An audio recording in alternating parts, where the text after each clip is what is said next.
నమస్తే. రామ్ టాక్కి తిరిగి స్వాగతం. ప్రభుత్వం రైతు సంఘాలతో జరిపిన చర్చల్లో ఒక 10 పాయింట్లతోటి ప్రత్యామ్నాయాలు వాళ్ళ ముందు పెట్టింది.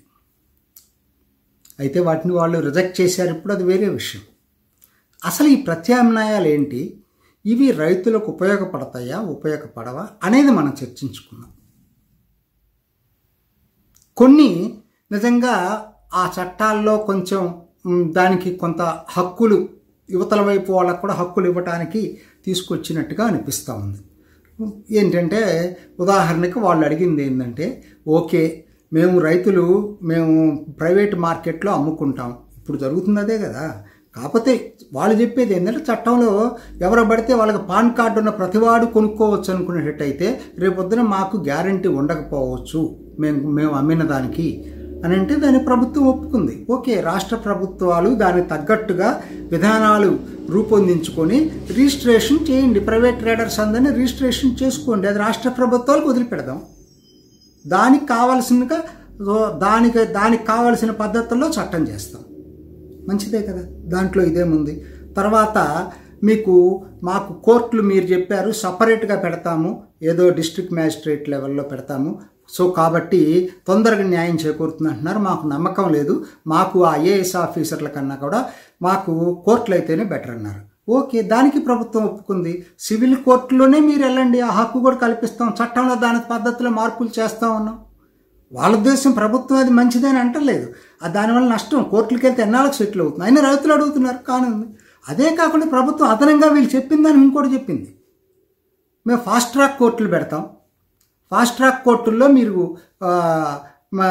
దీని ద్వారా టైం లిమిట్ తోటి దాన్ని మీకు సమస్య ఏదైనా వివాదం వస్తే పరిష్కరించుకునే మెకానిజం తయారు చేస్తూ ఉన్నారు. మంచిదే కదా. ఇవన్నీ మీరు అడిగిన వాటికి సమాధానంగానే వచ్చినాయి కదా. తర్వాత భూమి కార్పొరేట్లు కొనేస్తారు కాంట్రాక్ట్ ఫార్మర్లు. ఎక్కడుంది ఇది? చట్టంలో లేదు. అయినా మళ్ళీ ఇంకోసారి ఎంఫసైజ్ చేస్తాం దాని మీద. అసలు చట్టమే లేదు, అటువంటిది కొనడానికి ఎవరికి అధికారం లేదు.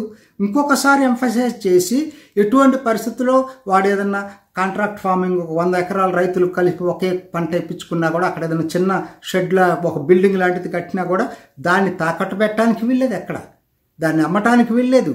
వాడు కాంట్రాక్ట్ అయిపోయిన తర్వాత వాడు రైతులకు వదిలిపెట్టాలి. అది కూడా చేస్తామని చెప్పారు.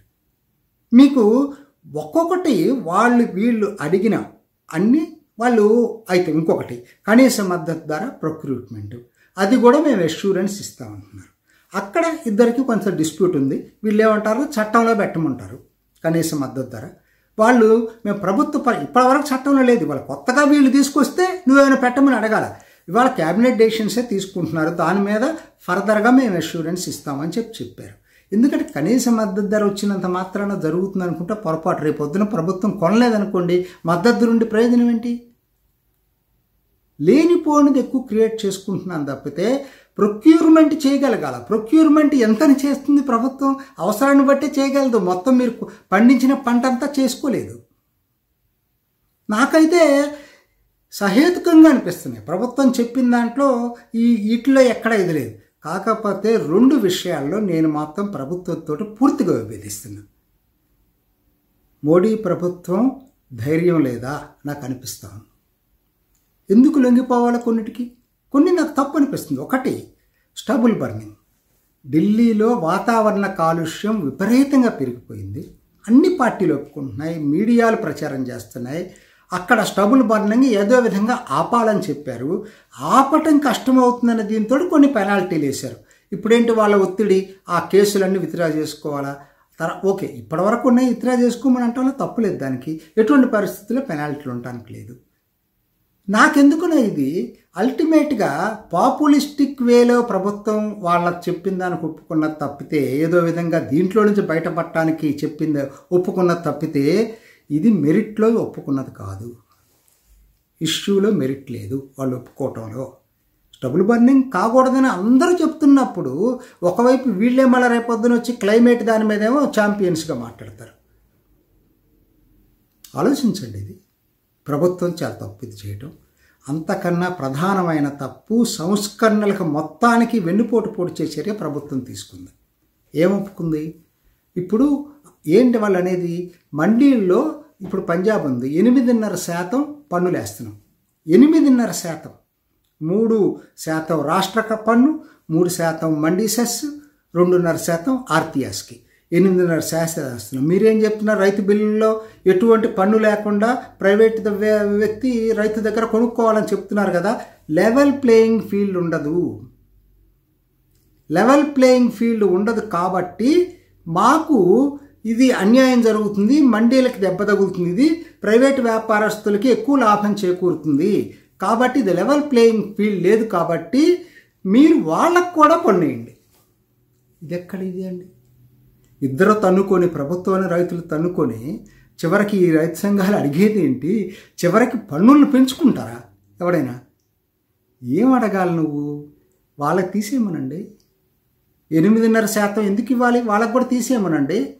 ఏదన్నా ఖర్చులు ఉంటే అది రాష్ట్ర ప్రభుత్వాన్ని బేరు చేసుకోమనండి, లేకపోతే కేంద్రాన్ని బేరు చేసుకోమనండి. ప్రైవేట్ దాని మీద నువ్వు ఎలా దాన్ని అమలు చేస్తావు? అసలు ఎవడో ఉంటాడు, చిన్న చిన్న వ్యాపారస్తులు, వాళ్ళు కూరగాయలు పొలాల్లో తీసుకొచ్చేసి రోడ్డు మీద పెట్టుకుని అమ్ముకుంటారు. రేపొద్దున వాళ్ళు ట్యాక్స్ కట్టాలా? అంటే మీకు 8.5% అక్కడ ఉంది కాబట్టి మీకు కూడా ప్రైవేట్ వాళ్ళకు కూడా ట్యాక్స్ కట్టాలా? ఇది అసలు కరప్షన్ ఎంకరేజ్ చేస్తుంది. మళ్ళీ ఇన్స్పెక్టర్ రాజుని ఎంకరేజ్ చేస్తుంది. ప్రభుత్వ అవినీతిని ఎంకరేజ్ చేస్తుంది.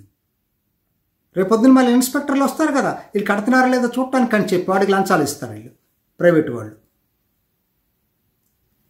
ఒకటి చేయబోయి ఇంకొక దాన్ని నువ్వు ఎంకరేజ్ చేసినట్టు అయింది. అసలు ఏదైతే స్పిరిట్ నీది, సంస్కరణల స్పిరిట్ ఏంటి? దళారులని రద్దు చేయాలనేది, ప్రభుత్వ కంట్రోల్ తగ్గించుకోవాలనేది కదా.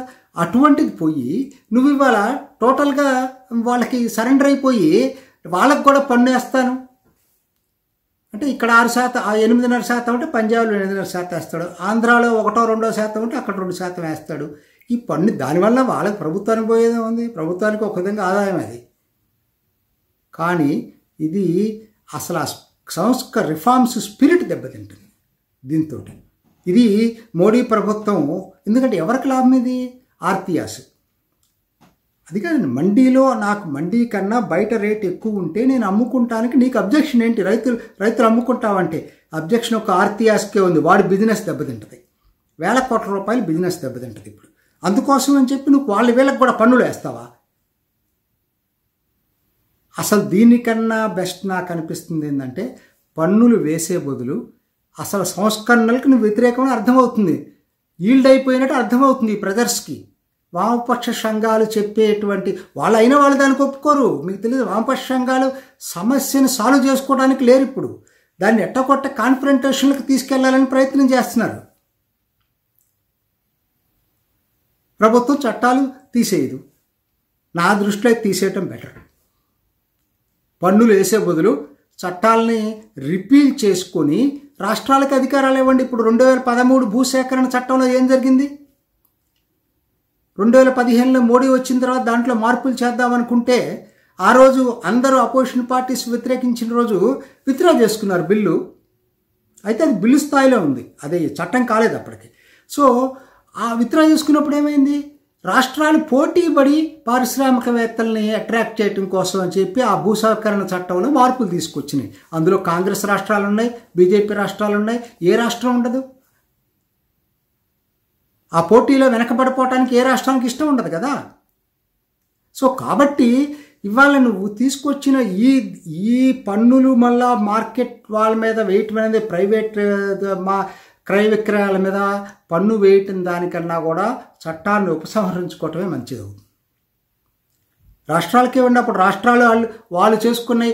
ఎక్కడైతే వాళ్ళు రైతులను కన్విన్స్ చేసుకుంటారో అక్కడే వాళ్ళు చట్టాలు అమలు చేసుకుంటారు. రాష్ట్ర ప్రభుత్వం చట్టం చేసుకుంటుంది.